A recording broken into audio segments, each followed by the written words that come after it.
Alle Albino-Äffchen wieder da? Sehr schön. Oder soll ich zählen kommen? Hm? Nee, das sieht gut aus. So, ist der Pressemann noch da? Hallo, Pressemann? So sind die von heute. Ne? Ja, ja. Und dann schreibe ich, es war ein wunderschöner Abend. Ist klar. Da machst du nix, ne? Ne, aber guck mal, ich sag dir, wenn du unterwegs bist mit der öffentlichen Toilette, da passieren manchmal Dinge, was weiß ich, ein Kabel irgendwie nicht eingesteckt und sonst was. Immer passiert was. Also bisher ging's ja noch, ne? Und neulich war ich unterwegs, ist mir Mikrofon ausgefallen, ne? Was war ich dann für 3 Sekunden, mein Freund? Hm? Braunschweiger. Ich dachte, du kommst von selber drauf.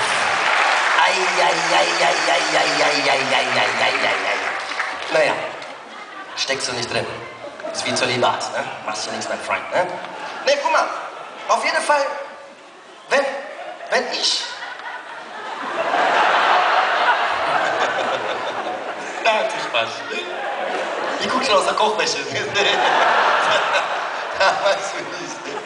Naja, egal. Jetzt habe ich wohl den Schwarzer getroffen. Machst du nichts.